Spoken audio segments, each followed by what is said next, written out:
สบายดีพวกร้านทุกคนในคู่หูอยู่ว่าเลขไล่ตามหลักการและคาจรก่อนนี้บางคนก็เก่งแล้วและเก่งกว่าในคู่อีกเนาะและสำหรับผู้ใดที่ยังบ่เข้าใจก็เบิ่งไว้เพราะว่าเลขนี้สำคัญและมักออกสอบเสียงประจำเดือนประจำภาคและท้ายปีในชั้นป .5 เนาะมาลองเบิ่งเด้อว่าวิธีการคัดจรจะยากหรือง่ายมาเบิ่งนำกันเนาะอันก่อนอื่นเมื่อเฮามาเบิ่งถ้ามีเครื่องไม้คูณกับหารแก่เลขคูณก่อนอยู่เบื้องนี้เนาะซ้ายหาขวาอ่า อุ๊ยตัวนี้เลข8เด้อในครูลืมเนาะ1/8เนาะถ้าว่ามันมีเลขที่สามารถคัดจรได้เฮาก็คัดจรก่อนเฮ็ดแนวใดจึงจะรู้ว่ามันคัดจรได้เฮาก็ต้องคิดจินตนาการออกว่าเลข2เป็นเลขคู่เลข8เป็นเลขคู่เลขคู่กับเลขคู่ต้องมีอยู่ในบางสูตรบางเดียวกันแน่นอนเนาะนั่นก็คือเลขน้อยสุดไปเบิ่งบางสูตรบาง2เลยเพราะว่าเลข2น้อยสุดเนาะบางสูตรบาง2 2คูณ1เป็น2คูณ2เป็น4คูณ3เป็น6คูณ4เป็น8อันนี้แม่นบางสูตรเนาะเฮาก็ไปสังเกตเบิ่ง2คัดลงได้อยู่1นี่แสดงว่าได้อยู่1เนาะเขียน1ใส่นี่เลยถ้าเฮาบ่อยากฆ่าทิ่มและย่องเนาะแล้วส่วนให้เลข3นี่ยังบ่ได้คัดเนาะคูณให้เฮาจะคัดเลข8แม่นบ่เมื่อกี้นี่8คัดลงได้อยู่4 แบบนี้ลูกทั้งเทิงเป็นเลข1เลขที่น้อยที่สุดแล้วบ่สามารถคัดได้อีกเนาะเลข3ก็บ่สามารถคัดได้อีกเนาะมันเป็นจำนวนหมู่แล้วเมื่อเป็นแนวนั้นเฮาก็ต้องคิดไล่ต่อเนาะต่อไปเป็นเลขคูณแล้วเนาะอยากไล่ลงมาเลยก็ได้ลูกตัวนี้หารจงไว้คือเก่าเนาะอัน7ส่วน9 บัดนี้คัดจรแล้วไล่เลยง่ายๆ1คูณ1ก็ได้1 3 4 12เลขส่วนเทิงคูณเทิงลุมคูณลุมแล้วบัดนี้อยากไล่เลขหารเนาะไปคัดจรก่อนแต่ว่าก่อนจะคัดจรนี่นะพวกหลานเปลี่ยนเครื่องไม้หารนี่มาเป็นเครื่องไม้คูณแล้วเอาเลข9ขึ้นเทิงเลข7ลงลุมแบบนี้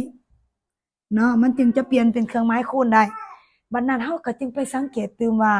เลข1เป็นเลขที่น้อยที่สุดเลข7เป็นจำนวนมูล2ตัวเลขนี้คัดจรบ่ได้อีกแล้วเนาะยังแต่เลข9กับเลข12ไปคิดเบิ่ง TikTok เลข9กับเลข12อยู่ในบางสูตรบางใดเดียวกันมีบ่น้อแม่นบางสูตรบาง3เนาะ31 3 32 6 339 34 12เฮาต้องไว้ในการเบิ่งบางสูตรพร้อมเนาะเห็นบ่แน่ตัวนี้ค่าทิมก่อนเนาะ9คัดลงได้อยู่3นี่12คัดลงได้อยู่4เนาะอยู่ในบางสูตรบางเดียวกันเด้อลูกเด้อจึงคัดได้เด้อก็แบบนี้ลูกจบคัดไปต่อบ่ได้อีกแล้วเนาะ3ก็เป็นจำนวนมูลแล้วจบตัวคัดคูณเลย1คูณ3ก็ได้อยู่3 4คูณ7 28ออกอยู่3/28คัดจรบ่ได้เนาะต่อข้อที่2บัดนี้นะเนาะลบบางสูตรออกก่อนลบบางนี้ออกนำเนาะย้านว่าในครูได้เขียนบางสูตรใส่เด้อของร้านจะต้องได้เบิ่งและแคปเอาคลิปคืนถ้าอยากเห็นบางข้อนี้เนาะกระดานมันน้อยมาเบิ่งข้อที่2ง่ายๆเช่นกันลูกเครื่องไม้หารก่อนเฮาจื้อได้แล้วว่าเนาะถ้าอยากแก้ก็คือเปลี่ยนให้มันขึ้นมาเป็นเลข9นี่เนาะจำนวนที่เปลี่ยนก็มันก็เป็น1/9เนาะเดี๋ยวให้เบิ่งก่อนเด้อ16/7เปลี่ยนคูณเปลี่ยนหารให้เป็นคูณก่อน9หมายถึง9/1เท่ากับ9เนาะฉะนั้นถ้าอยู่นี่เป็น9/1จำนวนปีนของมันก็แม่น1/9แบบนี้เด้อลูกเด้อสรุปว่าถ้าแม่นเครื่องหมายหารเวลาเปลี่ยนมาเป็นคูณแม่นเปลี่ยนจากเลขอยู่นี่ให้เป็นเลข1ส่วนขึ้นเทิงทันทีเนาะเป็นเลขใดก็ส่วนให้เลขนั้นโลดต่อทั้งหลังก็เป็นเครื่องหมายคูณคือกันบัดนี้นะ3/8ว้าวบัดนี้พวกเรามาสังเกตเบิ่งเลข1เป็นเลขน้อยที่สุดคัดจรบ่ได้เลข7เป็นจำนวนมูลคัดจรบ่ได้บัดนี้ยังแต่16 9 3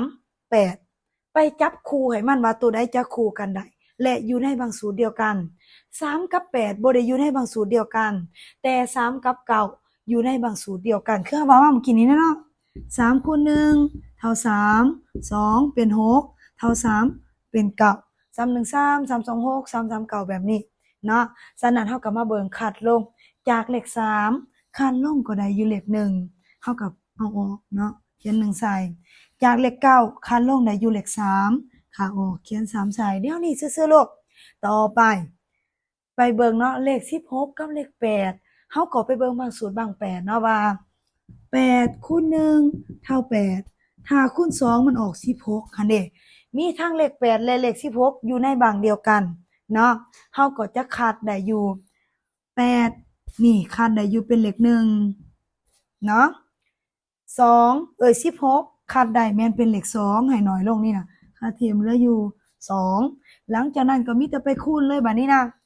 2คูณ1คูณ1 2คูณ1คูณ1 2 1 2 2คูณ1ก็ออกอยู่2คือเก่าเนาะก็เลยได้อยู่2 7 3 21 21คูณ1ก็ได้21เท่าเดิมเลขก็จบเท่านี้เพราะว่าเลข2กับเลข21เนาะบ่สามารถคัดจรได้อีกแล้วก็เลยเบิดอยู่ซ้ำนี้เนาะพวกเราลองเฮ็ดเบิ่งเด้อนะครูจะให้บทฝึกหัดเนาะผู้ใดเก่งคัดจรทดลองเบิ่งประมาณ2 รอบ 3 รอบจึงได้เนาะ